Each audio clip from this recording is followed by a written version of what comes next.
Hello friends and welcome back to the channel for the Winter of Woe Week 5. We got this Dani Moonstar here with 1.4 million health, and for the Mutant X-Magica objective, I went with my rank to Havoc. I am medium boosted. I am running mutant power backs and a mutant special back boost since I knew that the large part of my damage in this fight is going to be from my special 3, so I wanted to make sure I had that. So the general idea in this fight is that you want to never ever trigger a falter effect against Dani. So you notice her combo is going up on her own, that's one of the nodes, and every time she passes a multiple of 10, she's going to gain an illusion. So you can basically forget about ever hitting into her block in this fight.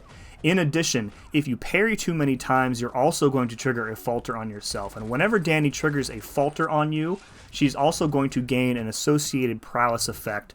And that is dangerous because of the other node called Prowess Puncture, which means that whenever she gains a prowess effect, she also gains this impact passive, and that is going to massively increase the amount of block damage that you're going to take from her special 2. And why are you taking block damage from her special 2, you might ask? Well, she is special 1 locked and she has power focus 2, so the special 2 is the only thing you're going to be getting here.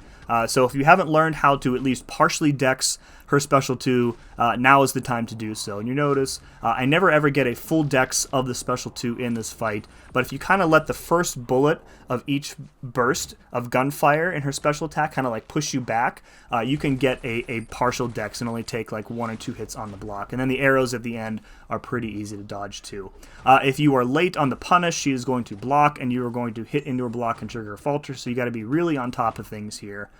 If she gains the impact passive too many times and you take too much block damage, you're going to lose the health battle in this fight very quickly. So right there you saw she had 3 of those impact passives, and that took a huge chunk of my health out with just a partial dex of that special 2. So very dangerous fight. Don't ever trigger the falter at all in this fight.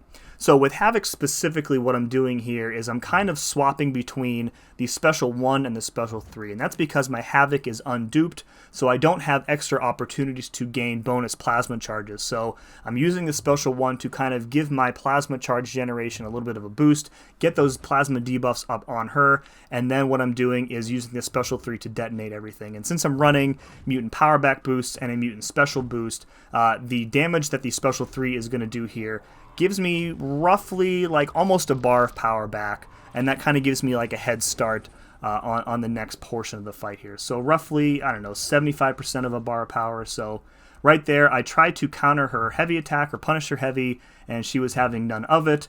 I guess I was a little late. That's going to be a kind of a theme in here. Just, you know, little mistakes are going to cost you big time in this sort of fight. So you can kind of employ this same strategy with just about anybody. Just get your damage in when you can, and don't ever hit her block, trigger that falter.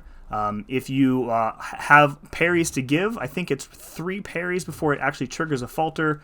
So you can, you know, use 2 of them up at some point during the fight, and then that's going to be it after that. So I think that's about it from this one.